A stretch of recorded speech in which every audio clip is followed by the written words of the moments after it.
আজকের ভেন্ডির এই রেসিপিটা হতে চলেছে একেবারে ইউনিক। এইভাবে যদি একবার ভেন্ডি রান্না করেন তাহলে কিন্তু রুটি পরোটা ভাতের সাথে খেতে কোনো অসুবিধা হবে না। ভীষণই সুন্দর লাগে ভেন্ডির এই রেসিপিটা। নমস্কার বন্ধুরা, মনীষা রান্নাঘরে সবাইকে স্বাগত। প্রতিদিনের মতো চলে এলাম আবারও একটা রেসিপি নিয়ে। আশা করি আপনাদের ভীষণ ভালো লাগবে।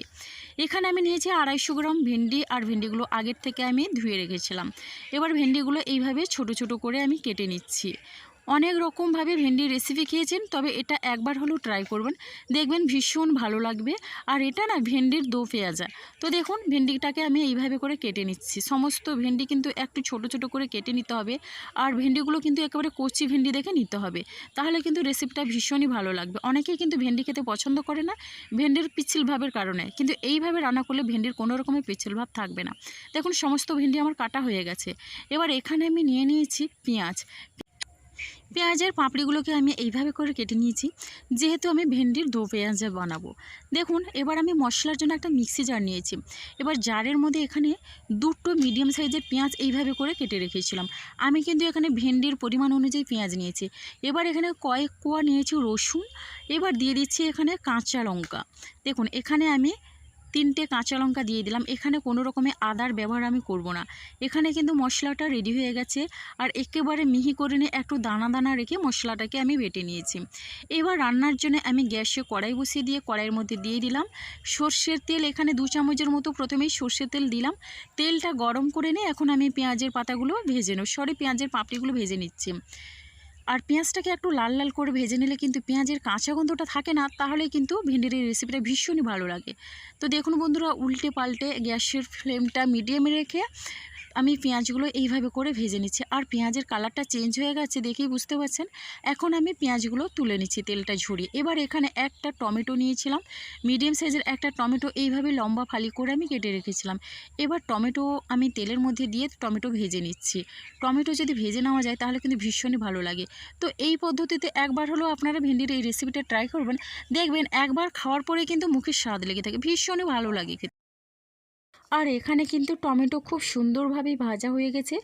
মিডিয়াম ফ্লেমে রেখে টমেটো ভেজে নিলাম। এখন টমেটোগুলো আমি তুলে নিচ্ছি। তো টমেটোর এই টুকরোগুলো কিন্তু তেল ঝরিয়ে তুলে নিতে হবে। এবার ওই তেলের মধ্যে এখন দিয়ে দিচ্ছি ভেন্ডিগুলো। এবার ভেন্ডিগুলো দিয়েও আমি ভেজে নেব। তো ভেন্ডিগুলো দিয়ে এখন এখানে বেশ ভালোভাবে মিডিয়াম ফ্লেমে রেখে নাড়াচাড়া করে নিচ্ছি।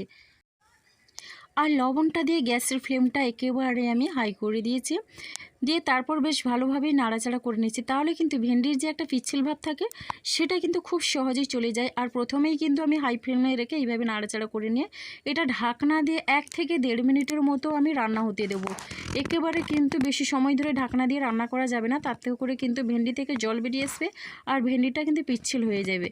তো এইভাবে কিন্তু ঢাকনাটা একেবারে অল্প সময়ের মধ্যে চাপা দিয়ে নাড়াচাড়া করে আমি এখানে ভেন্ডিটাকে ভেজে নিলাম। আর দেখুন বন্ধুরা, ভেন্ডি কিন্তু এখানে ভাজা হয়ে গেছে, ভেন্ডির কালারটা কিন্তু চেঞ্জ হয়ে গেছে। আর এইভাবে হালকা কালার করে ভেন্ডিটাকে আমি ভেজে নিলাম। এখন আমি ভেন্ডিগুলো তুলে নিচ্ছি। খেয়াল রাখতে হবে ভেন্ডি ভাজার সময় যেন ভেন্ডিগুলো একেবারে নরম হয়ে না যায়। তো দেখুন ভেন্ডি ভেজে তুলে নিলাম। এবার কড়াইটা ধুয়ে আমি বসিয়ে দিয়েছি গ্যাসের উপর। এবার আমি কড়াইয়ের মধ্যে দিয়ে দিলাম এখানে কিছুটা পরিমাণে সর্ষের তেল। পুরো রান্নাটাই সর্ষের তেলেই করব। তেলটা বেশ ভালোভাবে গরম হয়ে গেলে 1/2 চামচ পরিমাণে দিয়ে দিলাম জিরে, আর দিয়ে দিলাম খুবই সামান্য পরিমাণে এখানে জোয়ান। এবার জিরে আর জোয়ানটা দিয়ে তেলের সঙ্গে বেশ ভালোভাবেই নাড়াচাড়া করে মিশিয়ে নিচ্ছি। বন্ধুরা এখানে কিন্তু ফোড়ন থেকে খুবই সুন্দর একটা গন্ধ বেরিয়েছে। এবার আমি বেটে রাখা মশলাটা দিয়ে দিলাম, আর মশলাটা দিয়ে বেশ ভালোভাবেই নাড়াচাড়া করে কষিয়ে নেব। তাহলে পেঁয়াজ রসুনের যে একটা কাঁচা গন্ধ থাকে সেটা কিন্তু খুব সহজেই চলে যাবে। কাঁচা গন্ধ থেকে গেলে কিন্তু ভেন্ডির রেসিপিটা ভালো লাগবে না। মিডিয়াম ফ্লেমে রেখে আমি মশলাটাকে কষিয়ে নেব। এই রেসিপিটা শুধুমাত্র দুপুরে ভাতের সঙ্গে নয়, এটা রুটি পরোটার সঙ্গেও খেতে ভীষণই ভালো লাগে। তো বন্ধুরা দেখুন এখানে কিন্তু পেঁয়াজ আর রসুনটা কষানো হয়ে গেছে, ভাজা ভাজা হয়ে গেছে দেখেই বুঝতে পাচ্ছেন। আর কালারটাও চেঞ্জ হয়ে গেছে। আর এখানে আমি দিয়ে দিচ্ছি অল্প পরিমাণে জল, যাতে মশলাটা পুড়ে না যায়। এবার আমি জলটা দিয়ে বেশ ভালোভাবে মিশিয়ে নিচ্ছি।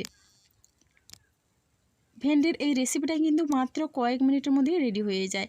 এবার এখানে দিয়ে দিচ্ছি হলুদের গুঁড়ো 1 চামচ, দিয়ে দিলাম এখানে লঙ্কার গুঁড়ো 1 চামচ, দিয়ে দিলাম জিরের গুঁড়ো, আর দিয়ে দিচ্ছি ধনের গুঁড়ো 1 চামচ। এবার গুঁড়ো মশলাটা দিয়ে মশলাটা কষিয়ে নেব। আর এখন আমি কিছুটা দিয়ে দিলাম এখানে আমচুর পাউডার। একটু চটপটা লাগবে, ভীষণই খেতে ভালো লাগবে। ভিন্ডির এই চটপটা রেসিপিটা এতটাই ভালো লাগে যে একবার খাওয়ার পরে কিন্তু মুখের স্বাদ লেগে থাকবে। দেখুন বন্ধুরা, এবার আমি গুঁড়ো মশলাটা দিয়ে বেশ ভালোভাবেই নাড়াচাড়া করে মিশিয়ে নিচ্ছি। আর এই মশলাটা যাতে পুড়ে না যায় তার জন্য এখানে দিয়ে দিলাম হাফ কাপ পরিমাণে জল। এবার জলটা দিয়েও একটু নাড়াচাড়া করে মশলাটাকে আমি কষিয়ে নেব। এবার এখানে আমি দিয়ে দিচ্ছি টমেটো, মিডিয়াম সাইজের একটা টমেটো এইভাবে কেটে নিয়েছিলাম, টমেটো দিয়ে দিলাম। মশলাটা যত ভালোভাবে কষানো হবে রেসিপিটা কিন্তু ভীষণই সুন্দর লাগবে খেতে। তো দেখুন বন্ধুরা, মিডিয়াম ফ্লেমে রেখে আমি কিন্তু অনবরত নাড়াতেই আছি যাতে। আর এখানে কিন্তু আমি আমার পছন্দের মতো মশলা দিয়েছি। আপনারা চাইলে আপনাদের পছন্দের মতো মশলা দিয়ে ভেন্ডিটা রান্না করে নিতে পারেন। দেখুন মশলা থেকে কিন্তু তেল ছেড়ে দিয়েছে আর মশলাটাও খুব সুন্দরভাবেই ভাজা ভাজা হয়ে গেছে। এবার আমি ভেজে রাখা ভেন্ডিটা দিয়ে দিলাম। ভেন্ডি দিয়েও বেশ ভালোভাবেই নাড়াচাড়া করে মশলার সঙ্গে মিশিয়ে নেব।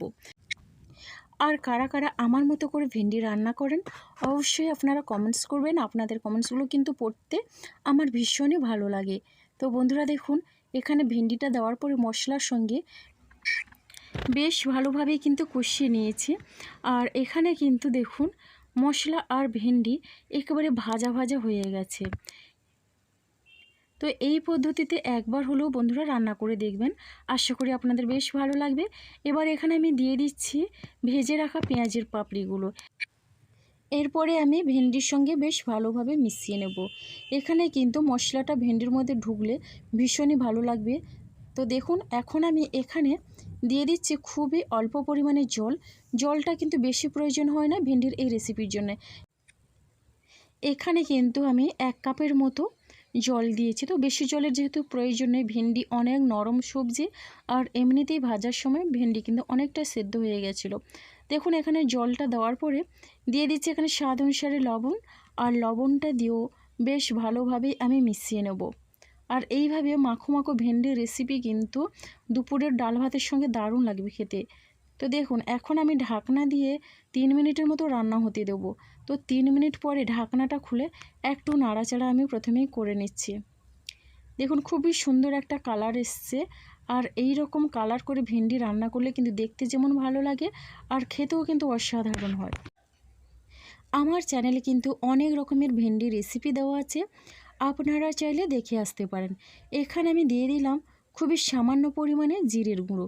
জিরের গুঁড়ো দিয়ে বেশ ভালোভাবে আমি মিশিয়ে নিচ্ছি। এখানে কিন্তু চাইলে আপনারা গরম মশলা গুঁড়োও দিতে পারেন। তবে আজকের এই রেসিপিটা হতে চলেছে একেবারে অসাধারণ। হাতের কাছে থাকা মাত্র সামান্য কয়েকটা মশলা দিয়ে কিন্তু রেডি হয়ে যায় ভেন্ডির এই সুস্বাদু রেসিপি। এখানে কিন্তু আরও 1-1.5 মিনিটের মতো আমি ঢাকনা দিয়ে লো ফ্লেমে রেখেছিলাম। দেখুন রেসিপিটা কিন্তু একেবারে পরিবেশনের জন্য রেডি। আর কতটা লোভনীয় হয়েছে দেখেই বুঝতেও পারছেন। একবার খেলে কিন্তু বারবার খেতে মন চাইবে। তো দেখলেন তো বন্ধুরা, কত অল্প সময়ের মধ্যে ভেন্ডির এই রেসিপিটা রেডি হয়ে গেল। আর কতটা লোভনীয় হয়েছে দেখেই বুঝতে পারছেন। বন্ধুরা আজকে ভেন্ডির এই রেসিপিটা আমার এই পর্যন্ত। আর আগামীকাল আসবো আবারও একটা নতুন রেসিপি নিয়ে। আপনারা সবাই সুস্থ থাকুন, ভালো থাকুন। অসংখ্য ধন্যবাদ আর অনেক অনেক ভালোবাসা। আজকের মতো টাটা।